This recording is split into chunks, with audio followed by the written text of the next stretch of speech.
Praise the Lord.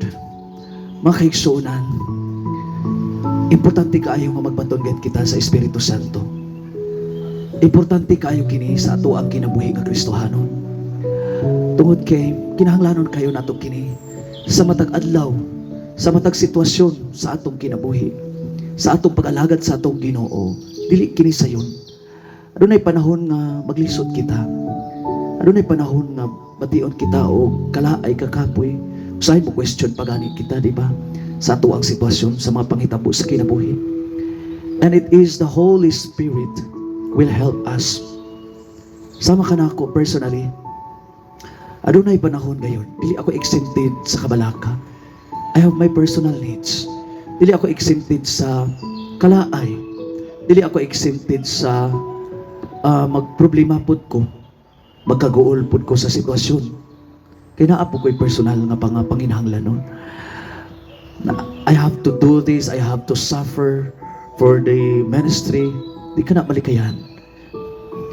And thanks be to God and thanks to the Holy Spirit.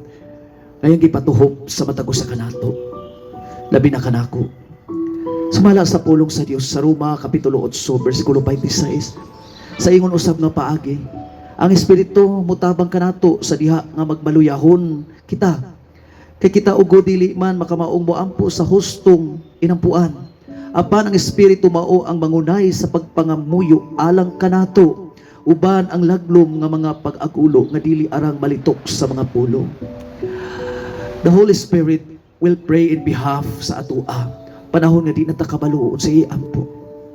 Labi na kanako mga kaigsunan, dili ko hilig mag-share sa ako ang problema, sa ako ang concern, bisan gani sa ako ang ginikanan, sa akong pamilya. I will take everything.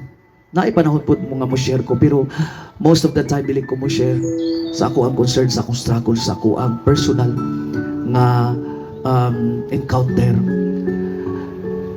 What I always do, mag-ampo lang ko diya sa Espiritu.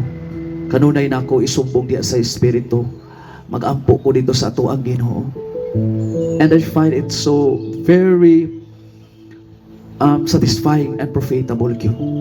Magbatol ta sa Espiritu sa Diyos kay na panahon nga dili ta makasumbong sa ato ang mga higala, sa atong makigsuunan, sa even sa atong pamilya, sa atong ginikanan. Pero the Holy Spirit is the most accessible.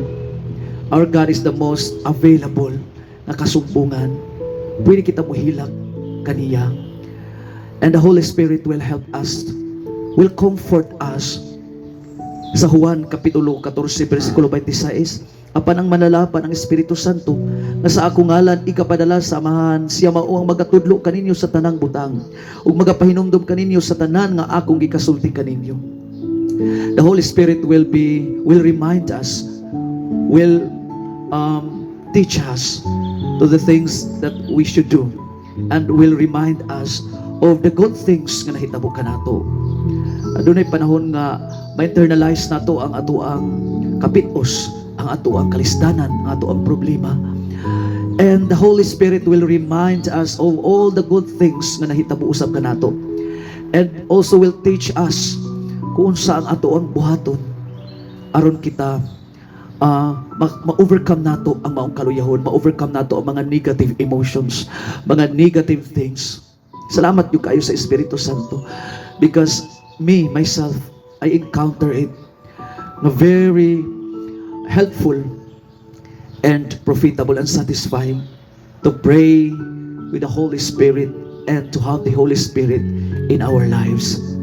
Mga kaigsunan, importante kini, labi na sa akong mga kaigsunan ng mga Kristohano, importante ang Espiritu Santo. The Holy Spirit is our comforter.